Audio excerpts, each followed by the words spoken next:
Всем привет! Сегодня 24 сентября. Я нахожусь у реки. Вода прибывает, как я вижу. Сегодня у нас поход будет до болота, до того места, где я весной обычно охочусь. Буду уже готовиться к весенней охоте будущей. Ну, уйди, да. Уйди. Со мной вон она. Айда. Тулан дома. Тулан оставил. Этот бездельник не умеет себя вести с людьми. И я его не беру с собой. Сейчас будет в октябре охота большая. Вот тогда и он пойдет с нами. А здесь он пусть дома сидит.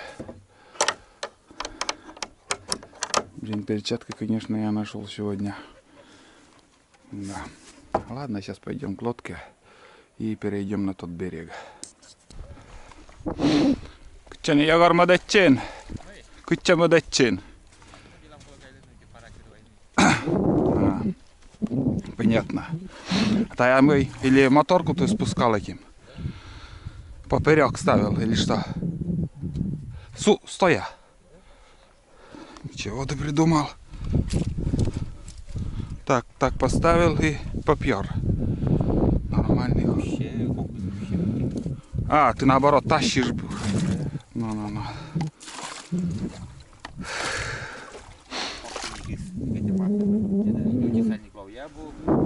Ну-ка, Рочен, что? Чего случилось? Ногу разобрал. Ну. Ни одного сна не даже. Это у вихря вот у тебя нога. Редуктор. Тайга приеду. С тайги приехал, да? Или поедешь? А это почему веревка у тебя там так привязана? Вместо газ-троса? И как он получается? На. На.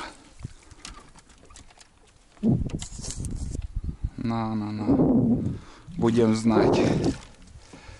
В любой ситуации можно выйти. У меня, в принципе, это одинаковые тоже. Ладно, надо ехать нам, перейти на лодке на тот берег, вон туда. До лодки, оказывается, еще дофига воды. Зря я волновался. Хидея моторка 9,8 с фарами, вон смотри, установили фары. Чего себе, нормальный ход.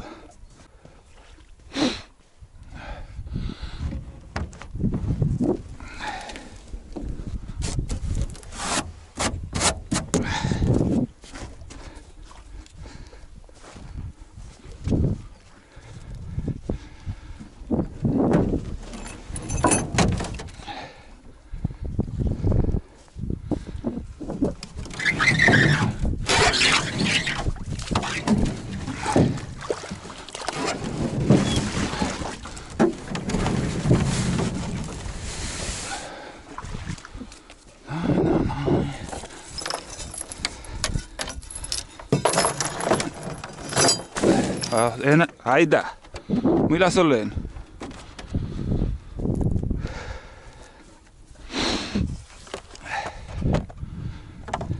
Моноє, фу.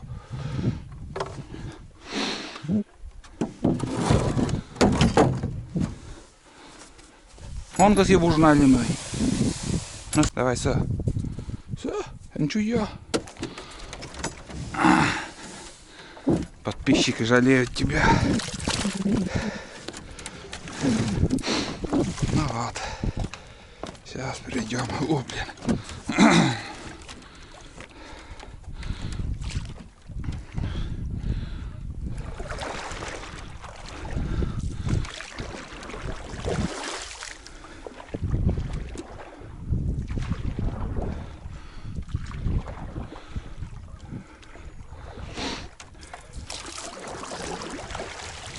Вон 2 утки поднялись.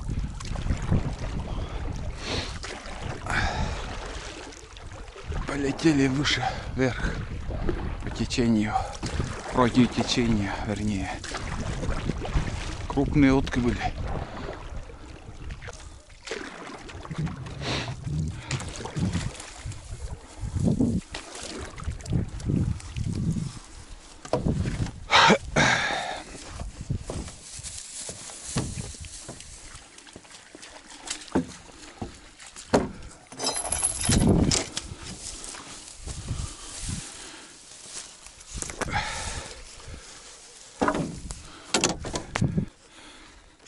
Перешли мы речку. Сейчас минут 40 примерно пешком идти мне. Тоже большой минус. Нету вот моста, к сожалению. Могли бы поехать на машине. И на место почти там от дороги меньше идти, чем вот час, вот 40 минут мне топать. Не скажу, что мне тяжело, ноша легкая, в принципе. Несу с собой триммер, чем я буду косить. Ну и в рюкзаке еще там некоторые вещи. Для чаепития там взял. Запчасти, ну ключи имею в виду. Ну и топливо, бензин. Но все равно триммер, скажем, не знаю, по килограмму сколько весит. И когда ты 40 минут на плече тащишь, становится тяжело. Кому хочется попробовать в домашних условиях, возьмите в руки буханку хлеба, вытяните руку и держите. Сколько времени вы сможете продержать? Полчаса или час. Рекорд поставьте. Вот то же самое, когда ты триммер взял на плечо, думаешь, легко. А вот 40 минут ты идешь, и уже все. Начинает там, с каждой минутой тяжелее становится. Ну так, к примеру, я привел. Вот. Ну все, я, иду. Сперва здесь пойду, потом по дороге.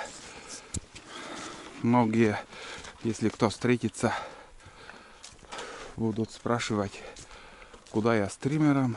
У меня будет ответ: иду на болото клюкву собирать. Пусть потом гадают, как это триммером клюкву можно собирать. Вот так, хороший день. С утра были заморозки. Когда встал, думал, придется в бушлате идти. Хорошо, что я не одел, потому что я сейчас спотел. Но боюсь того, что сейчас-то спотел. Жарко мне на болоте, на пустыре там продувает сильно. И наоборот, чтобы не остыть. Ну да ладно. Сходим, посмотрим, что получится. Время сейчас 10 час, надеюсь, видно. Лед еще в лужах. Вон он.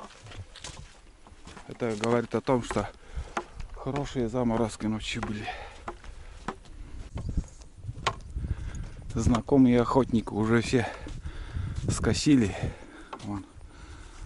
Здесь видать. Вон территорию, где охотятся, скосили траву. То уже тоже подготовились. Там дальше 3 человек, вижу, ягоды собирают. Вон там за этой сосной большой.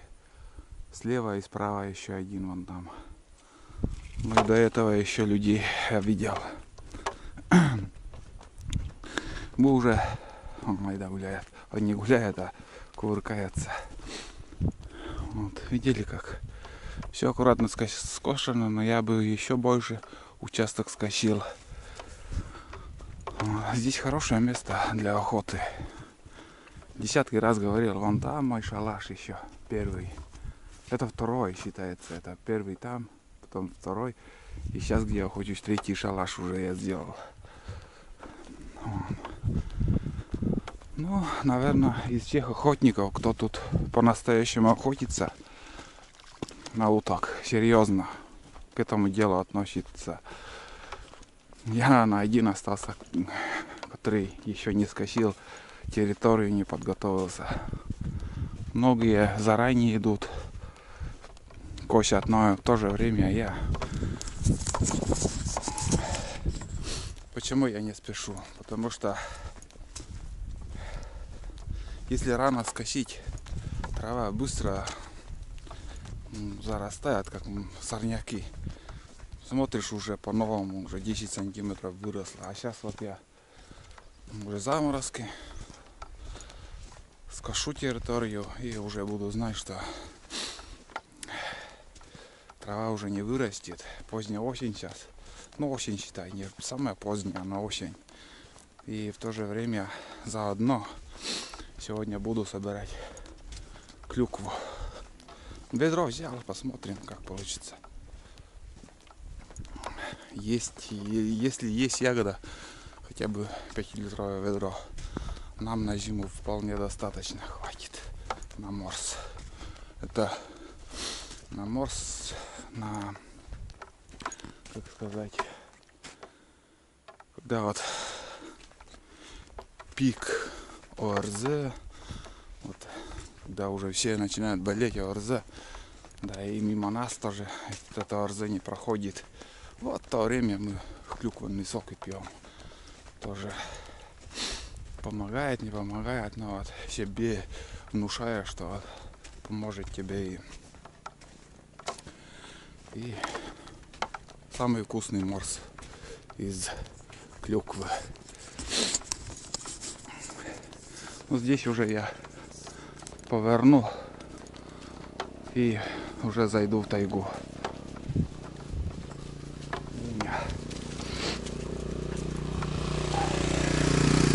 Спортивный мотоцикл, да, спортивный мотоцикл. Вроде как пенсионер он или нет еще. Помню, сколько лет ему. Он такой охотник уже раньше был.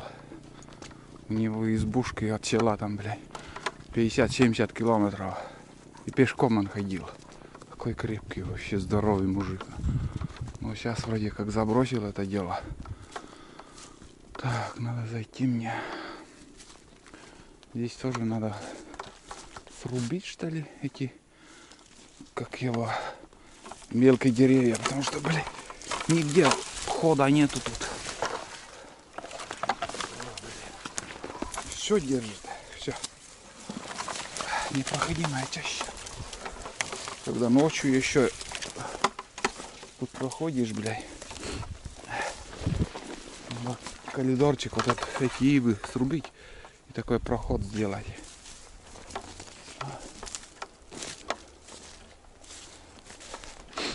Ну вот.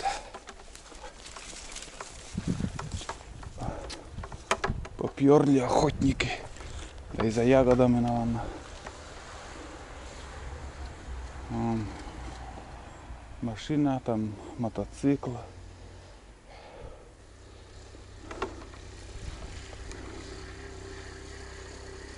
Вот так. Все куда-то поехали. А куда сейчас поедут? Конечно же, на охоту или же за ягодами. Самое сложное вот остается. Тулан, ой, Тулан говорю. Самое сложное это через болото сейчас шлепать мне еще. Тут даже получается уже осенью лужа. Ну, самая низина, видать, как тут. Несколько раз скосил и уже трава совсем другая. Там в стороне травы много, а здесь воды больше. Нормальный ход. Фух. Наш шалаш. Дошли. Конкретно спотел. На болоте ветрено. Ну вот. Вот он, наш шалаш. О, все плавает. Так. Ну тут полно чучел. Очень много.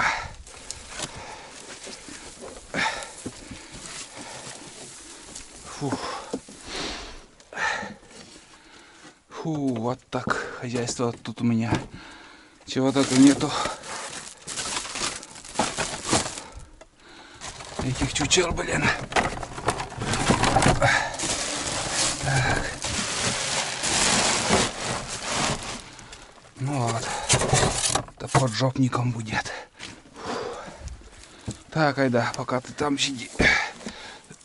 Гильзы появились, смотрите, какие. Третий номер, 12 калибр. Как мы знаем, у меня только 20-й.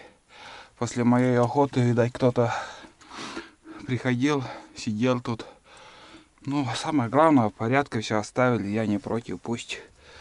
Там, ой, блядь, там у меня старые гильзы даже. Вот они. Копилка такая. Фу. Так. Молодец, кто заходил там. Бывает, знаете, как не только, скажем, вот на халяву сидят, скажем, вот у других охотников в шалаше, но и в то же время вот такие чучела они наставляют и больше не собирают. Так и оставляют на произвол судьбы. Вот. А здесь, ну, не к чему придираться. Здесь пол был в воде весной. Я хочу, не шатается еще шалаш. Все в порядке. Я хочу, знаете, ребят, сегодня еще 2 таких стойки поставить вон туда. Ну, как я это буду делать, я покажу. И на будущую весну на Буране приеду. В моих задумках вот эту стену, вот это нижние доски, все убрать отсюда. И шалаш как бы удлинить. Почему я это хочу сделать? Потому что я когда здесь ночую, так скажем, всю ночь вот я провожу здесь время, мне тесно. Ну, я как-то умудряюсь еще ложиться. Но какой может быть отдых? А если я не поленюсь, удлиню шалаш, скажем, еще на метр хотя бы. И когда я буду здесь ночевать, я просто нару удлиню, и можно нормально так растянуться и просто полежать, отдохнуть. Не скажу, что ты будешь высыпаться, за 2 часа ты не выспишься так, но можно покемарить, там, отдохнуть, просто организм будет отдыхать. И на несколько лет я вообще хотел будку сюда поставить. Реально хочу, вот в задумках было, зимой думал я будку поставить, на нормально уже, с крышей, с печкой, на. Как-то передумал, и я вот что сейчас рассказал, удлиню этот шалаш. Еще пару лет так я буду охотиться, а после этого уже, в принципе, можно придумать что-то насчет будки, серьезной будки.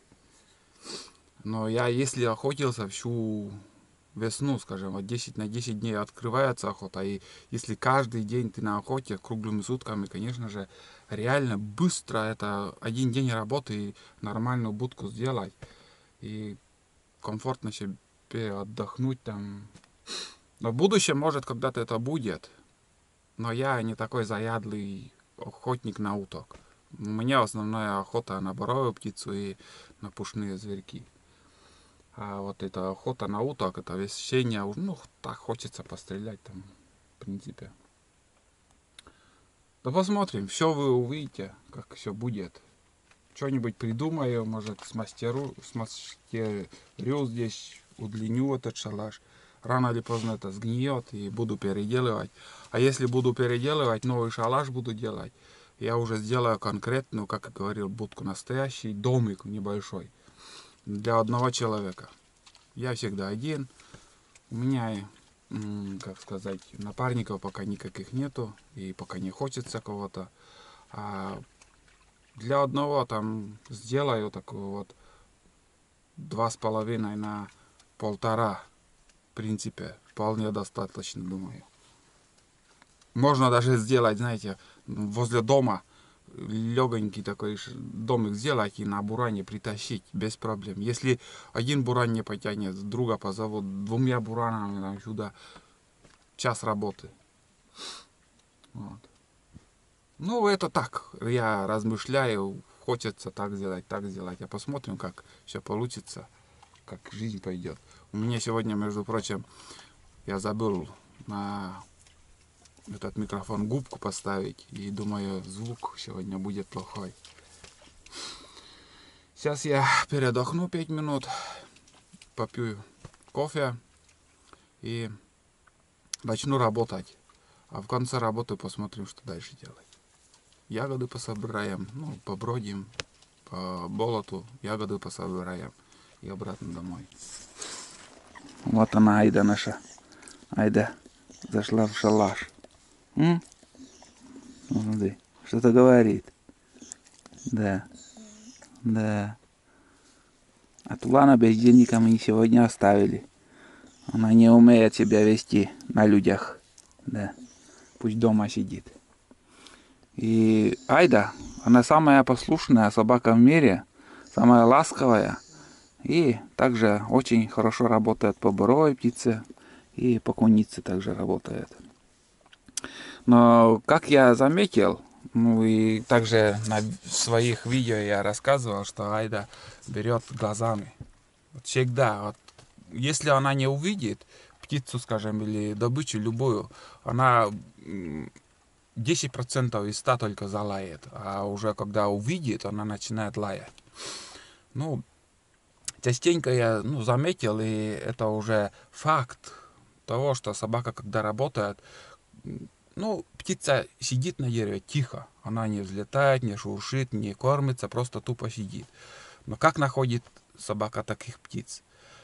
По Айде я это уже не раз замечал, что вот Айда идет и натыкается на помет глухарины, на кополуху, там, на косача, любого или... птица сидит, она ходит в туалет. Пометы падают, и собака натыкается на вот этот помет, если вот на дерево птица. На помет натыкается, и она, моя Айда, кружится возле дерева. Кружится, я уже сразу останавливаюсь, значит, какая-то птица или зверек там сидит. И уже, как сказать, сперва она понимает, что была птица или есть там, и начинает разглядывать, на дерево разглядывает, и начинает потом, как увидит, уже начинает серьезно по-рабочему лаять. И тогда ты уже начинаешь четко присматриваться, когда отлает, и уже понятно, что там кто-то есть. Собаки разные. Кто-то берет нюхом, кто-то глазами, кто-то ушами. Всяко разные собаки. Но вот у меня, Айда, вот эта собака, в основном, у нее, конечно же, слух хороший тоже, но и все именно хорошее, что нюх, что слух. Но самое главное, это уже как бы пока не увидит, она не уверена в себе. Но как поймет, что увидит, все, значит, надо лаять. А есть собаки, вот скажем, как сказать, где-то вот что-то учуяли и начинают там лаять. Ты подходишь, а дерево уже пустое. Как бы помет есть, помет был, помет есть, птица была, запах остался от птицы, и она давно уже летит, а где-то собака лает 500 метров, и подходишь, там думаешь, что там кто-то сидит. Да, и это обман. Обманывают собаки. Хозяина себя обманывает. Это хорошо, когда вот, скажем, у меня вот Айда вот, пока не уверена в себе, она не лает. Вот когда уже точно определит, там кто-то сидит, вот увидит или же услышит, как начнет она ходить под деревом, она, птица все равно шевельнется, и начинает собака уже услышит, и тогда уже тоже залает. Вот. А тулан он совсем другой. Он на крупных зверей собака. Не знаю, как это очень себя покажет. Я знаю, что он по лощу хорошо работает. И, как сказать, по птице такого еще не было, что вот самостоятельно он лаял, и уже из-под него я смогу подстрелить. Фиг знает, что в этом году будет. Посмотрим. Да? Ох, лиса залезла. А?